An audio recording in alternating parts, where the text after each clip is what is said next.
Tu as déjà vécu ça. Tu penses à quelqu'un que tu n'as pas vu depuis des années et 2 heures plus tard, il t'envoie un message. Tu rates ton train, tu vis ça comme une catastrophe. Et ce retard te fait croiser quelqu'un qui va changer ta vie. Tu ouvres un livre au hasard et la page parle exactement de ce que tu traverses en ce moment. Est-ce du hasard? Est-ce que ton cerveau fabrique des connexions qui n'existent pas? Ou est-ce qu'il se passe quelque chose que la science officielle n'a pas encore daigné prendre au sérieux? Carl Jung, lui, y a répondu. Et sa réponse va déranger une partie de ce que tu crois savoir sur la réalité. Ce que Jung a découvert et ce que personne n'ose dire. Carl Jung n'était pas un mystique. C'était l'un des psychiatres les plus rigoureux du XXe siècle, l'homme qui a travaillé avec Freud, le fondateur de la psychologie analytique. Et pourtant, après 50 ans de pratique clinique, il est arrivé à une conclusion qui a mis mal à l'aise la communauté scientifique entière. Il existe des événements qui ne peuvent pas s'expliquer par la causalité classique. Des événements où 2 choses se produisent en même temps, sans lien de cause à effet, mais avec une connexion de sens trop précise pour être ignorée. Il a appelé ça la synchronicité. Ce n'était pas de la magie, c'était une hypothèse sur la structure de la réalité. Et Wolfgang Pauli, prix Nobel de physique, l'un des architectes de la mécanique quantique, a co-signé avec lui l'essai qui en rendait compte. Ce n'est pas un détail anodin. Les 7 choses que Jung a compris sur la synchronicité.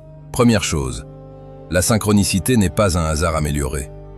Le hasard est statistique. Il n'a pas de sens, pas de timing émotionnel. La synchronicité, elle, a toujours un sens lié à ce que tu traverses intérieurement. Ça ne se produit jamais à n'importe quel moment. Ça se produit dans des moments de tension, de questionnement, de transition. Comme si l'intérieur et l'extérieur étaient en résonance. Deuxième chose, ton inconscient communique avec le monde extérieur d'une façon que tu ne comprends pas encore. Jung a proposé l'existence d'un inconscient collectif, une couche de psyché partagée par l'humanité entière, peuplée d'archétypes et de mémoires transgénérationnelles. La synchronicité, c'est le moment où cet inconscient collectif fait surface dans ta vie réelle, où le dedans et le dehors se rejoignent de façon visible. Troisième chose, les synchronicités s'intensifient quand tu travailles sur toi-même. Quand un patient entamait un vrai travail d'individuation, intégrer son ombre, démanteler ses masques, les synchronicités explosaient. Des rêves prémonitoires, des rencontres impossibles au bon moment. Comme si le mouvement intérieur créait un aimant invisible qui attirait les expériences correspondantes. Si tu as commencé un travail sérieux sur toi-même et que les coïncidences se multiplient, ce n'est pas ton imagination. Quatrième chose, ignorer les synchronicités, c'est rater des messages de ton inconscient. L'exemple le plus célèbre. Une patiente raconte à Jung un rêve où un scarabée d'or lui est offert. Impasse thérapeutique totale, femme fermée, rationnelle à l'excès. Pendant qu'elle parle, quelque chose frappe à la fenêtre. Jung ouvre et trouve un scarabée doré, espèce rarissime sous ses latitudes, qui cherche à entrer. Il le tente à sa patiente. Elle est tellement ébranlée qu'elle s'ouvre pour la première fois. La thérapie avance. Ce n'est pas une anecdote. C'est un exemple de ce qui arrive quand tu cesses de filtrer ce qui ne rentre pas dans tes catégories logiques. Si ce que tu entends fait écho à quelque chose en toi, reste. La suite va aller encore plus loin. On va voir pourquoi Jung a failli perdre sa réputation en défendant cette idée et comment tu peux travailler concrètement avec la synchronicité dans ta vie dès aujourd'hui. Abonne-toi si ce n'est pas encore fait. Les algorithmes ne montrent pas ces vidéos à tout le monde.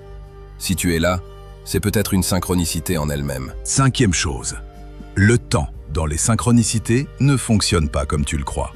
Certaines synchronicités semblent transgresser la causalité temporelle. Un rêve qui précède un événement réel. Une intuition qui arrive avant l'information qui la justifie. Jung ne disait pas que tu peux voir l'avenir. Il disait que l'inconscient collectif n'est peut-être pas soumis aux mêmes contraintes temporelles que la conscience rationnelle.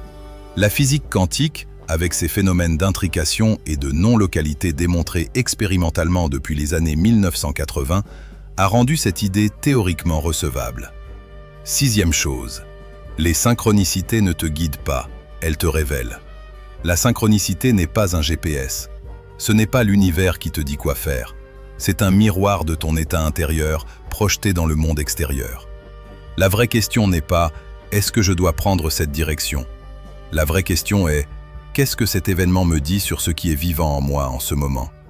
Utiliser les synchronicités comme béquille décisionnelle, c'est exactement l'opposé de ce que Jung recommandait. Septième chose, la synchronicité est plus fréquente que tu ne le crois. Tu ne la vois pas parce que tu ne l'observes pas. Tu vis probablement plusieurs synchronicités par semaine, mais tu as été conditionné à les filtrer, à les attribuer au hasard pour ne pas avoir l'air de quelqu'un qui croit aux signes. Jung lui-même tenait un journal. Il notait tout, sans interpréter, juste pour observer les patterns. Si tu faisais ça pendant 30 jours, tu serais stupéfait de leur fréquence. 3 pratiques concrètes. La première, c'est le journal des événements significatifs. Pas un journal intime, un registre.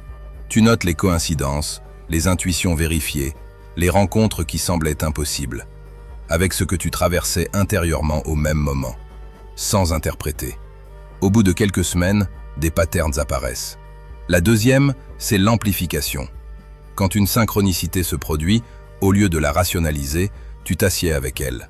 Tu te demandes, si cet événement était un rêve, qu'est-ce qu'il m'apprendrait? Qu'est-ce que ça évoque dans ma vie en ce moment? C'est utiliser l'événement comme outil de connaissance de soi. La troisième, c'est la congruence intérieure. Jung a observé que les synchronicités s'intensifiaient chez les personnes qui vivaient en accord avec leur soi authentique. Quand tu vis en contradiction avec ce que tu es vraiment, elle se raréfie. Plus tu es aligné, plus la vie semble coopérer de façon inexplicable.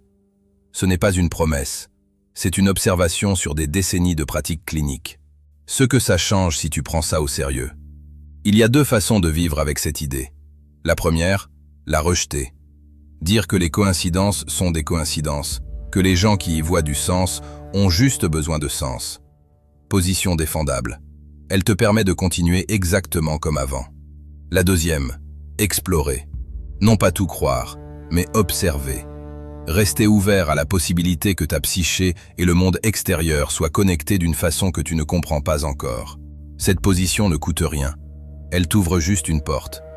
Ce que Jung disait en substance. La conscience humaine n'est pas un accident biologique enfermé dans un crâne. Elle participe à quelque chose de plus grand. Il existe une couche de réalité où le sens, pas la causalité, le sens, est le principe organisateur.